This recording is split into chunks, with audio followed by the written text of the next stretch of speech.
If Yank was on his deathbed in an earthquake, he made his older brother, James Storr, promise him that he would take care of me after his death. James kept his promise and took care of me for 5 years. One day, we got drunk and in the moment of recklessness, we ended up sleeping together. As a result, I got pregnant. Remembering the ring that James kept hidden in the drawer, I became excited and could not wait to tell him the news. However, as I entered the house, I was walking in the middle of James and his Rula, Jane Lennox, having a heated lovemaking session. Seeing this, my face turned as white as a ghost and I fled from the scene. However, his hoarse voice called out to me, "Sandra Lane, could you help me buy a box of condoms?" I crushed the pregnancy result tightly in my fist as I gave out a bitter smile. After I returned with a box of condoms, James transferred $1,500 to my account for running errands for him. Jane, his lover, turned her gaze at me after looking at the box briefly. Her eyes were full of malice when directed to me. Then she said, "James, your sister-in-law looks so innocent, but she sure knows how to pick things." James's gaze was sharp as he scolded, "You're still young. Stop meddling in adult matters. Go stay at a hotel for a few days before coming back." I obediently left and never came back.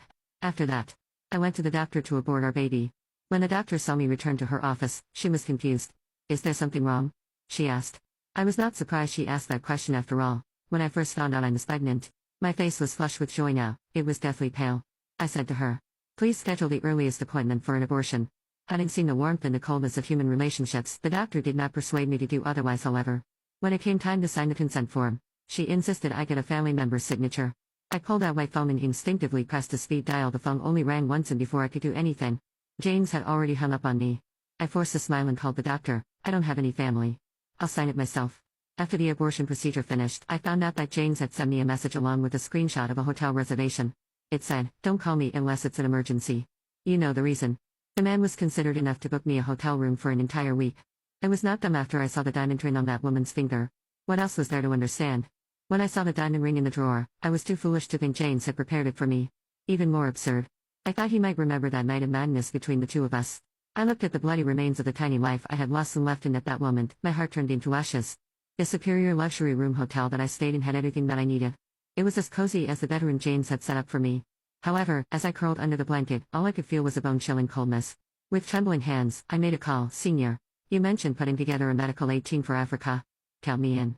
Although thrilled I wanted to join her, she was thoughtful and cautiously asked, "Sandra, didn't you say before that your brother-in-law wouldn't let you go to Africa? Did you two have a fight? Just because you're angry, don't act on impulse and leave with me. If he finds out and becomes panics, he'll search everywhere to find you." It was understandable, she had this concern. After that reckless night with James, I had sneaked away in embarrassment while he was still asleep. Later, he treated me the same as before, like his little sister, and acted as if nothing had happened.